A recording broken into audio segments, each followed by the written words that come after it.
Hello. Hello. हाँ बोलिए। प्रणाम। प्रणाम, आपका प्रणाम स्वीकार है, आपको भी प्रणाम। बोलिए बोलिए। हाँ हाँ, कई बार फोन किया था लेकिन बिजी होने का नहीं मिल रहा था। हाँ तो हाँ ऐसा मुझे भी 3-2 महीने से धुन अपनी शुरू हो रखी है जी। हाँ, बहुत अच्छे आपको बहुत अच्छे। आपको बताने के लिए मैंने फोन किया है। और शंका समाधान तो साथ साथ होते ही रहते हैं जी। बराबर है। हाँ, हम भी काफी पहले से सत्संग से जुड़े हुए थे। हाँ हाँ हाँ। तो जहाँ भी जाते थे एक बार तो ठीक सा लगता था, फिर कुछ शंका से समाधान नहीं होते थे, शंका हाँ बढ़ती जाती थी मन में। ये हाँ ऐसा करते हैं, ऐसा करते हैं, उधर से बंदी छोड़ की जय बुलवाते हैं, इधर दूसरे बंधनों में डाल देते हैं। हाँ हाँ हाँ। तो इसलिए मन विचलित रहता था। जब से मैं 3-4 महीने से आपका सुन रहा हूँ, ये तो शंकाएं होती थी तो वो समाधान के साथ साथ ही आ ही जाता है। वो प्रश्न मन में आए भी तो वो समाधान साथ साथ कहीं ना कहीं मिल जाता है रोजाना।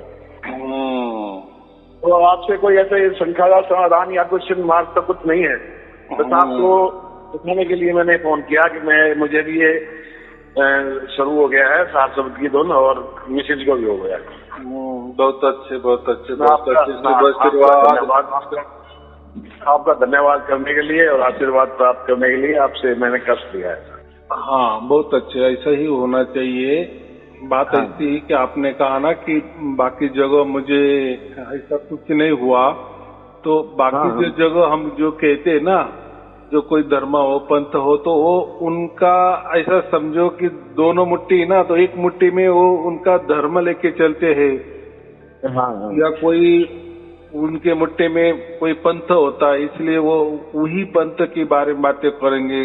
किसी के मुट्ठी में गुरु होता है तो वो गुरु के बारे में ही बातें करेंगे। माने जो भी आज हम देखते हैं ना, गुरु के दरबार, बड़े बड़े आश्रम, बड़े बड़े जो भी, तो वो कुछ ऐसा समझो कि कोई धर्म का ही प्रचार करते, जो भी धर्म हो उनका ही प्रचार करेंगे, या जो कुछ पंथ हो उनका ही प्रचार करेंगे, या जो कोई गुरु गद्दी हो उनका ही प्रचार करेंगे ना। गुरु जी और बात है ना, वो तो खुद कहते हैं परमात्मा है, परमात्मा स्वरूप आए हुए हैं, परमात्मा आत्मा आई हुई है। हाँ। ये बोलते हैं, ये खुद कहते हैं खुद परमात्मा है। हाँ। चाहे वो दिल में बैठे हैं लेकिन खुद परमात्मा है। कबीर साहिब ने ये कहते, कबीर साहिब ने तो यातनाएं भुगती थी, ये बोलते हैं। कबीर साहब ने भी यातना भुगती थी। हम कहते हैं कबीर साहिब तो हर यातना से पास हुए थे। हाँ। बताओ गुरु जी कौन से पास हुए, किस यातना से पास हुए हैं? उन्होंने कुछ चमत्कार करके दिखाया। इन्होंने ये क्या चमत्कार कर रहे हैं? वो तो ये कहते खुद परमात्मा है। हाँ। तो और हाँ, बोलो बोलो। हाँ, जैसे एक दूसरे सत्संग सुनते थे कि किसी के मना करते थे, पहली बात तो ये करते कोई नहीं सुनना किसी का भी। हाँ। किसी का कोई वचन नहीं सुनना। अब हम किसी का वचन नहीं सुनेंगे तो हमें असलियत का कैसे पता लगेगा? हाँ, बात है।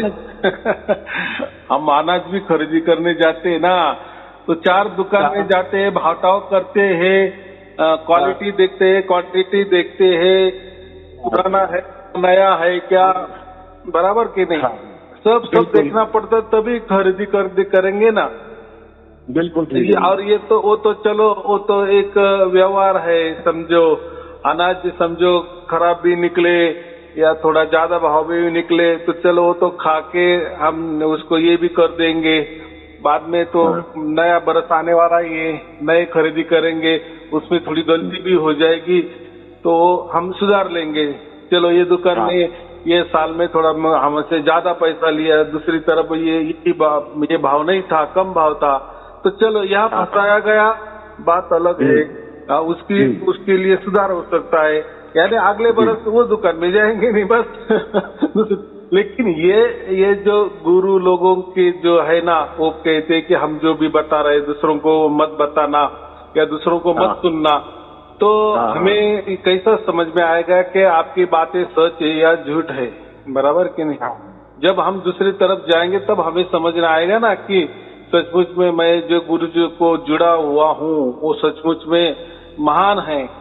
तो ये महान कैसे समझेंगे कि जो भी गुरु जी ने तो ये क्या है, इनकी पोल खोलना हो इसलिए वो बताते हैं, बराबर ऐसे नहीं होते हैं बिल्कुल जी। कोई किसी का कुछ नहीं सुनना, सब पाखंड है, सब इसके बावजूद भी मैंने उनको किसी उनके जो कोऑर्डिनेटर हैं मैंने उनको वीडियो भेजा था, ये आपका ऑडियो भेजा था, तो उन्होंने मेरे को क्या लिखा, आप खुद भ्रमित हैं। आप खुद भ्रमित हैं। हाँ, यानी हमने इतना संसार किए, बाल बच्चे पैदा किए, इतने हमने ईमानदारी से नौकरी की, सर्विस की, ये हमारा ऐसा है, हम ऐसे ही है, हमको कुछ समझता नहीं है, हम बराबर की नहीं, ऐसा थोड़ी होता है क्या? बस मैंने इनकी मान बढ़ाई नहीं की तो हम भ्रमित है, इनकी मान बढ़ाई की है तो हम फिर बुद्धिवान हैं, ऐसा कैसा? ऐसा नहीं ना। ये क्या सार शब्द के लिए, सार नाम के लिए फॉर्म भरवाते हैं। हाँ, तो मैंने मना कर दिया था, भाई हमें नहीं चाहिए। मैं ये सुनने लगा था आपका, तो मुझे कुछ और भी मतलब संख्या उधर से बढ़ती चली गई, बढ़ती चली गई, तो फिर इनको बोलना पड़ा। मैंने आपकी ऑडियो भेजी, तो मैंने एक से क्वेश्चन भेज दिया कि आपके पास कोई सार शब्द नाम की चीज है, कोई जो आप याद और बस एक वक्त में ये जो लिखा कोऑर्डिनेटर ने, क्या आप भ्रमित हैं? अच्छा भैया, आप सुनो समझो पहले, फिर मुझे कहो, पहले सुनो, ज्ञान सुनो, महीना 15 दिन 10 20 30 ऑडियो सुनो, उसके बाद बोलो। हाँ, बात ऐसी होती है, जो भी ये बताने वाले लोग होते हैं ना, ये बच्चे ही होते, बच्चे माने ऐसे 30-35 साल के अंदर वाले बच्चे होते हैं। उन्होंने कोई दुनिया नहीं देखी होती, उन्होंने कोई गुरु लोगों का अभ्यास नहीं किया होता, कोई धर्म का अभ्यास नहीं किया होता, कोई पंथ का अभ्यास नहीं किया होता, या खुद पे कुछ उन्होंने एक्सपेरिमेंट नहीं किए होती। ऐसे ये जो तरुण रक्त जो बोलते हैं ना, तरुणाई, जवानी, ये जवानी जो होती है ना, देखो ये जवानी में ही मिलिट्री में भर्ती होती है, बराबर। ये जवानी में ही बड़ी बड़ी इम्तिहान आदमी दे सकता है, या ये जवानी में ही उसको जैसा हम ये करेंगे वैसा वो तैयार होता है, बराबर जी। जैसा बोलते हैं ना, जो बाम्बू होता है, बाम्बू क्या बोलते हैं उसको, बाम्बू ही बोलते हैं ना। बाम्बू जैसा ही थोड़ा सा नया होता है, यानी उसका उम्र कम होता है, तो उसी में हम उसको बाग दे सकते हैं, बराबर। या जो छोटे बच्चे होते हैं, अगर उनसे कोई हमने बड़े बड़े कोई आसन करवा ले, तो उनकी हड्डी बचपन में ही बराबर ये हो जाती है, जैसी उसको बाग दे वैसी वो होती है, फिर आगे में कुछ नहीं। तो ये ऐसा ही होता है, ये जो तरुणाई होती है ना, ये 30 के अंदर वाले बच्चे, तो ये किसी गुरु के पीछे लग जाते हैं, या किसी विचारों के पीछे लग जाते हैं, और वो फिर ऐसे, और उनको ऐसा है कि उनका बुद्धि वो ले लेती है, और वो उसी फिर विचार पे अड़िंग रहते हैं। ऐसा समझो कि उनका गुरु ही पूरा दुनिया में श्रेष्ठ है, बाकी कोई गुरु भी नहीं है, कोई विचार भी नहीं है, कोई कल्पना भी नहीं है, और कुछ नहीं ही है। जैसा मेंढक होता है ना, कुएं का मेंढक, बस ये कुआं ही उसके लिए पूरी दुनिया है, बराबर।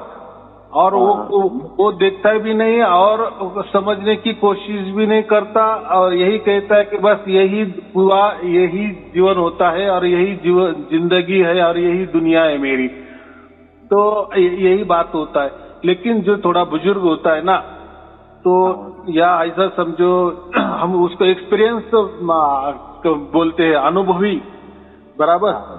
तो वो कैसा है, वो यहाँ वहाँ जाता है, क्योंकि वो खुद संसार में रहता है ना, संसार करता है, फिर संसार में क्या परेशानी है वो ये करते हैं, और फिर यहाँ वहाँ गुरु कबीर साहब ने भी कहा है ना कि जब तक हमें मन की हमारी संतुष्टि नहीं होती, हमारे जो भी कोई संशय दूर नहीं होते, तब तक हम 2-4 गुरु भी किए तो कोई ये नहीं है, बराबर।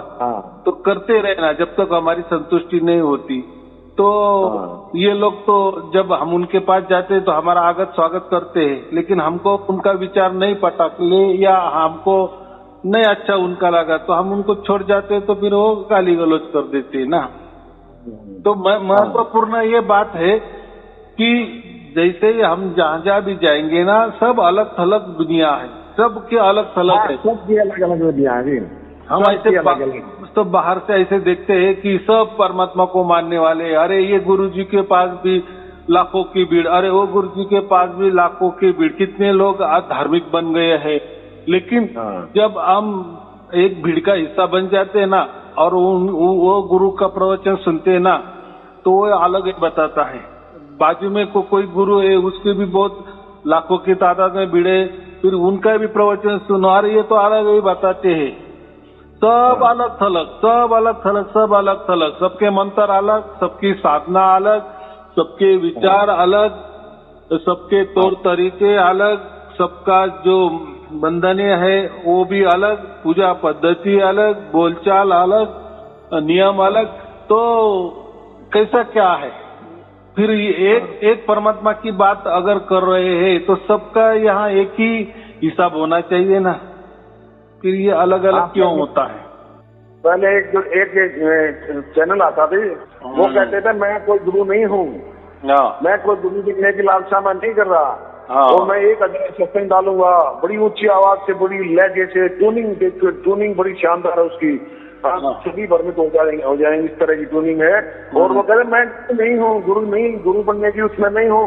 आज मैं देखता हूँ वही गुरु बनने बैठे, सफेद दाढ़ी और सफेद कपड़े पहन के, और वो खुद अपने गुरु को तो धिक्कार दिया, जिसके वो गुरु थे, जिसको अपने गुरु को तो उन्होंने धिक्कार दिया, खुद गुरु बन बैठे।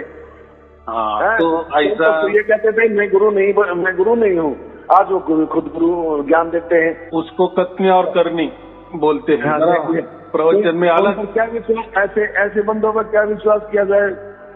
नहीं, देखो मैं क्या कहता हूँ ना, गुरु कभी भी एक हो सकता है। जो भी गुरु परंपरा होती है ना, तो जब उनको गुरु घोषित कर देते हैं और वो जो पहला गुरु होता है वो बाजू हट जाता है, फिर वो परंपरा चलती है। लेकिन जीवन भर एक ही गुरु होता है, वो जब तक नहीं जाता, या वो जब तक मर नहीं जाता, या वो जब तक अपनी कुर्सी दूसरे को नहीं देता, तब तक वही गुरु होता है। लेकिन आजकल क्या हुआ है कि गुरु बनने की होड़ लगी हुई है। अपना गुरु का ऐसा समझो कि गला भी दबाने को आगे पीछे नहीं देखते, गुरु बनना चाहते, सभी बनना चाहते, लेकिन ऐसा नहीं होता। एक गुरु के बाद दूसरा गुरु ना, पंथ में ऐसा ही होता है ना, गुरु परंपरा में एक गुरु जाने के बाद, या वो गुरु खुद कहता है ना कि अभी मेरी जगह इसको हमने दे दी है, तो फिर वो गुरु दूसरा गुरु, नया गुरु बन सकता है, तब तक नहीं। लेकिन आजकल वो गुरु कहे ना कहे, ये इनका भी उससे क्या होता है, फायदा ये मिलता है कि पहले गुरु के जो भी शिष्य है ना, उसको ये रेडीमेड मिल जाते हैं ना, और लोगों को क्या मालूम बीच वाला मामला क्या होता है। तो ऐसा है। तो चलो, अभी आपको वो एक का मालूम है, ऐसे सभी जगह है, ऐसे बहुत सारे जैसे ढूंढने को गए ना, तो आपको ये जन्म भी कम गिर जाएगा, पड़ जाएगा। तो उसमें कोई लेना देना नहीं है, क्योंकि हर एक तरफ आप गए किसी गुरु के पास तो कोई वो विचार ही देगा, और दूसरों का विचार कैसा गलत है यही बातें करेगा, यही बात करेगा, बाकी कुछ नहीं। सब विचार दे रहे, ज्ञान दे रहे, जानकारी पे जानकारी दे रहे, और बस बक बक बक बक बक बक कर रहे, बाकी कुछ नहीं मिलेगा आपको। साखियों का सहारा लेते हैं जी। वो तो बना ही है ना। हाँ, अभी आपने बराबर के काम तक की बात की, तो ये इनका जो विचार है ना, वो साखियों के माध्यम से रखते हैं। साखियां तो बना ही है ना, वो तो वो महापुरुषों ने, वो संतों ने बनाई है ना, उनके अनुभव उसने उनके उसमें लिखे हैं। तो ये वो भी रेडीमेड ले लेते, इनका कुछ खुद का नहीं रहता कुछ। हाँ, लेकिन बात तो ऐसे करते, ये साखियों का मीनिंग निकालते हैं, बनाते हैं, साखियों को भी कुछ अमेंडमेंट कर देते हैं उनके अंदर। हाँ। लेकिन एक आन कथा सुनिए नहीं, तो उन्होंने एक किताब में मैंने पढ़ा, उनका लिखा है काम कथा सुनिए नहीं, कबीर विचार, उसमें फिर एक्सप्लेन किया हुआ है। काम मीन सेक्स, हाँ, काम मीन सेक्स, कान और आन मीन दूसरी कथा। उन्होंने हाँ। काम कथा सुनिए नहीं, ये लिखा हुआ है। हाँ, बराबर है ना, ऐसे बताते ना, फिर उनको बोलो ना आप आपका मोबाइल भी मत वापरो। मोबाइल में तो क्या होता है, वो तो ठस ठस भरा हुआ होता है ना, हम चाहे ना चाहे वो सामने आ जाता है। तो बात तो ऐसी करनी है, तो वही बोला ना मैं, कथनी और करनी। देखो इनके पास कोई भी परमात्मा नहीं होता, बस इनके पास होते हैं नियम, इनके पास होते हैं साधनाएं, इनके पास होते हैं मंत्र तंत्र, इनके पास होते हैं ध्यान, आया क्या समझ में? बाकी इनके पास कोई परमात्मा नहीं होता, बस कोई तो भी विचार होता है, कोई तो भी टेक्निक होती है, और विचार है विचार, विचार है विचार, तर्क पे तर्क, तर्क पे तर्क, वो खास काम के है। वो क्या करने हैं हमें, हम ज्यादा बुद्धिशाली बनेंगे, ज्यादा विवेकी बनेंगे, समझो पूरी दुनिया को हम हराएंगे बोलचाल में, तो उससे क्या होने वाला है, उससे परमात्मा मिलता है क्या? लेकिन आजकल देखो हर पंडालों में विचारों का आदान प्रदान होता है, दूसरों के विचार कैसे झूठे हैं और मेरे विचार कैसे सच्चे है, इसकी होड़ लगी हुई है, बराबर। और अपना विचार कैसा सच्चा है, इसके लिए वो साक्ष्य दिखाते हैं, धर्म ग्रंथ का आधार लेते हैं, पंथ का आधार लेते हैं, कोई महापुरुषों का आधार लेते हैं, संतों का आधार लेते हैं, और नहीं किस युग की कथाएं से उठा के ले आते हैं, पता नहीं हमें कहाँ से उठा बनाते हैं, कैसे बनाते हैं, ये कथाएं सुनाएंगे और अपने मोह से ऐसे रुझान कर लेंगे। और आपके प्रवचन सुनते हैं, इसमें कोई साक्षी नहीं, कोई कथाएं नहीं ऐसी झूठी सच्ची, ना ही कोई भ्रमित करने वाली ऐसी वाणी में कोई बातें आई हैं। आप खुद कहते हैं पहले जानो, पहले पहचानो फिर जानो, पहले जानो फिर मानो, बराबर फिर मानो। अब मानेंगे तभी, आपने खुला कर रखा है सब कुछ, जहां मर्जी सुनो, किसी का सुनो। देखो पहचानो हमारा सच है ना, इसलिए हम कहते ना, डंके की चोट पे कहते कि जाओ हर किसी का प्रवचन सुनो, पहले मेरे प्रवचन पूरे सुन लो, पहले आपके अंदर परमात्मा प्रकट कर लो, आप ही उसके साक्षीदार होंगे, जो भी प्रकट होगा फिर उसको परमात्मा नाम दो, आत्मा नाम दो, निर्वाण स्थिति नाम दो, शून्य प्रकट क्रिया ये नाम दो, क्या नाम देना वो दे दो। लेकिन जो भी कोई हो गया ना, वो अगर आपने जांच भी की पूरी दुनिया में, देखो बहुत सारे ये भी है, एलोपैथी है, होम्योपैथी है, आयुर्वेदिक है, यूनानी है, बहुत सारी चिकित्सा पद्धति है, बराबर। और मनोविश्लेषण वाले तो बहुत सारे हैं, साइकोलॉजी वाले भी बहुत सारे हैं। तो इतने वैद्यकीय में इतने बड़ी बड़ी शाखाएं हैं, और उनको अगर ये आप पूछो कि मेरे साथ ये घट गया है, इसके लिए मैंने किसी का सहारा नहीं लिया, किसी विचारों का सहारा नहीं लिया, किसी मंत्र का सहारा नहीं लिया, किसी धर्म का सहारा नहीं लिया, किसी पंथ का सहारा नहीं लिया, कोई साधना भी नहीं की, कुछ भी नहीं किया, लेकिन ये मुझे ऐसा घटित हो रहा है, तो वो भी कहेंगे कि इसका दुनिया में कोई भी औषधि नहीं है, कि ये जो आपके साथ घट रहा है ये हम निकाल देवे।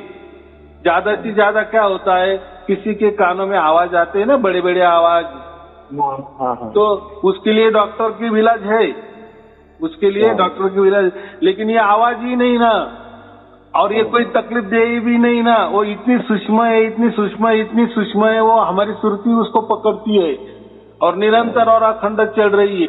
हम हमारा काम भी कर रहे हैं तो भी वो चल रही है, बराबर। हमारा उसके ऊपर कोई ध्यान भी नहीं है, कोई ख्याल भी नहीं है, उसका वो चल रहा है, बराबर। इसके पहले ऐसा नहीं चल रहा था, अभी वो चल रहा है, बराबर। उसके उससे कोई तकलीफ भी नहीं हो रही है, कुछ नहीं, उल्टी शांति में हम रह रहे हैं, बराबर। यानी पूरी 24 घंटा हमें शांति महसूस हो रही है। यही तो साधु संतों ने कहा था ना, घर बैठे आपको शांति मिलेगी, आपको कोई गुफा में जाने की जरूरत नहीं, कहीं ना हिमालय पहाड़ों में जाने की जरूरत नहीं। शांति रूप परमात्मा आपके अंदर प्रकट हो जाएगा और 24 घंटा होगा। तो शांति की धुन है। तो देखो कितना अच्छा लग रहा है ना। हाँ, लेकिन जहाँ जिस आवाज पे आपको तकलीफ हो रही ना, वो कोई परमात्मा वाली धुन नहीं है, या वो कोई परमात्मा वाली आवाज नहीं है, या वो कोई शांति। उसके लिए आपके बहुत सारे इलाज है, डॉक्टर इलाज है, और जैसे वो डॉक्टर के इलाज हो जाते हैं तो वो आवाज भी खत्म हो जाता है, निकल जाता है। लेकिन ये जो आवाज है ना, इसको आवाज कहना ही नहीं, लेकिन अभी प्रकृति में कोई उसका शब्द नहीं ना, क्या अभी उसका वर्णन करे, जो भी हो रहा है। लेकिन वो जो भी आपके अंदर वो घट रहा है ना, तो मैंने तो अभी कहा ना, इतनी विज्ञान आगे गया है कि विज्ञान शनि पर जाने की कोशिश कर रहा है, बराबर। तो ये इसका किसी के पास सॉल्यूशन नहीं है, उत्तर भी नहीं है, क्योंकि उनको ऐसा हुआ नहीं ना। अगर समझो किसी बड़ा साइंटिस्ट है, वैद्यकीय साइंटिस्ट, उसके इसमें हो गया ना, फिर वो बोलेगा अरे यार अभी ये तो मेरे साथ भी हो गया। लेकिन हमने इतनी बड़ी पढ़ाई की, आज तक पूरी दुनिया की पढ़ाई की, पूरे दुनिया के मेडल मुझे मिल गए हैं, लेकिन ये प्रॉब्लम भी नहीं कहने। लेकिन ये जो मेरे साथ घट रहा है ना, ये मैंने कभी किसी भी एजुकेशन में या मेरे किसी भी पढ़ाई में आया नहीं है, और ना फिर नहीं आया तो फिर उसकी औषधि भी नहीं है, बराबर। तो मैं इसके लिए मैं कह रहा हूँ कि ये परमात्मा का कोई औषध नहीं हो सकता कि ये औषध ले लिए परमात्मा आ गया, ये औषधि छोड़ दिए तो परमात्मा चला गया, ऐसा नहीं है। परमात्मा खुद से आता है, उसकी मर्जी से आता है, उसकी मर्जी से प्रकट होता है। वो एक बार उसने पकड़ लिए तो अनंत काल के लिए वो पकड़ता ही है, कभी वो बीच में हमें छोड़ता नहीं है, बराबर।